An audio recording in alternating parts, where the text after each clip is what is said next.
YSR Congress party Badvel నియోజకవర్గం మండల స్థాయి గ్రామ కమిటీల ఏర్పాటు సమీక్ష సమావేశం నిర్వహించారు. ఈ కార్యక్రమానికి ముఖ్య అతిథులుగా MLC DC Govinda Reddy, MLA doctor Sudha, రాష్ట్ర ఆర్గనైజేషన్ సెక్రటరీ వజ్రభాస్కర్ రెడ్డి, మాజీ పంచాయతీరాజ్ అండ్ రూరల్ డెవలప్మెంట్ ప్రభుత్వ సలహాదారు పోతిరెడ్డి నాగార్జున రెడ్డి, బద్వేలు నియోజకవర్గం పరిశీలకుడు రెడ్డెం వెంకట సుబ్బారెడ్డి, రాష్ట్ర విద్యార్థి నాయకులు అలాగే ఆదిత్యారెడ్డి పాల్గొన్నారు. ఈ కార్యక్రమంలో కలసపాడు మండలం, కాసినాయన మండలం, బి కోడూరు మండలం, పోరుమామిల్ల మండలంకు సంబంధించిన వైసీపీ నాయకులు, ప్రజాప్రతినిధులు, కార్యకర్తలు, జిల్లా మరియు రాష్ట్ర కమిటీ సభ్యులు పాల్గొన్నారు. ఈ సందర్భంగా వారు మాట్లాడుతూ గ్రామ కమిటీల ద్వారా ఒక పంచాయతీకి 78 మంది ఎన్నిక చేసుకోవడం, వారికి గుర్తింపు కార్డులు ఇవ్వడం, రాబోయే రోజుల్లో పార్టీ అధికారంలోకి వచ్చిన తర్వాత వారికి తగిన ప్రాధాన్యత ఇవ్వడం జరుగుతుందని అన్నారు. ఆ కమిటీలో ఉంచి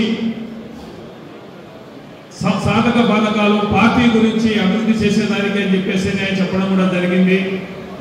ఎందుకంటే గతంలో 5 ఏళ్ల కాలంలో కార్యకర్తలు ఒక భావన ఏర్పడింది, మమ్మల్ని పట్టించుకోలేదు, మాకు గుర్తింపు లేకుండా పోయింది అని చెప్పేసి అది జగనన్న గుర్తించుకోవడంతో మళ్ళీ ఇప్పుడు కార్యకర్తలే పార్టీకి పట్టుకొమ్మలని చెప్పేసి ఆయన భావించి ఈ విధమైనటువంటి కమిటీలు వేసి దీంట్లో ఈ కమిటీలు ఏందప్ప అని అనుకోవద్దండి.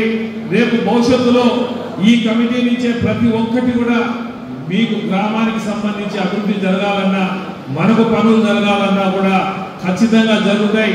ఎవరికి ఏ అన్యాయం జరిగినా కూడా ఖచ్చితంగా కూడా ఈ డిజిటల్ బుక్ ఓపెన్ చేశారు కాబట్టి దాని ద్వారా కూడా మనకు న్యాయం జరుగుతుంది. మరి గ్రామ కమిటీల్లో అధ్యక్షులు ఒకరుంటే ప్రధాన కార్యదర్శులు 7 మంది, కార్యదర్శులు 7 మంది, మొత్తం 15 మంది ఒక గ్రామ పంచాయతీకి సంబంధించి.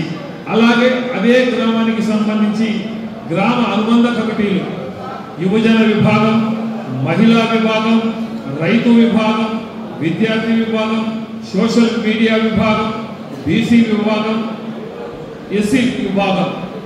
అదే కాకుండా అధ్యక్షులు, ప్రధాన కార్యదర్శులు 4, కార్యదర్శులు 4, ఒక్కొక్క విభాగానికి 9 మంది నియమించుకోవాలి. మరి అదేవిధంగా మొత్తం 7 విభాగాలకు సంబంధించి 9 మంది చొప్పున 7 × 9 అంటే 63 మందిని నియమించుకోవాలి.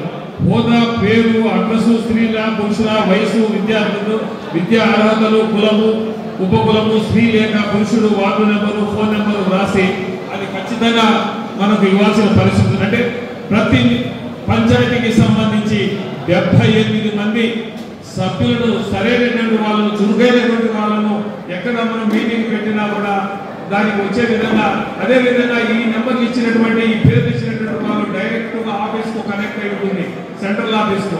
సెంట్రల్ ఆఫీస్ నుంచే మీకు అన్ని విషయాల మీద కూడా మీకు దానికి సంబంధించి ఫోకస్ మీకు తెలుస్తూ ఉంటుంది.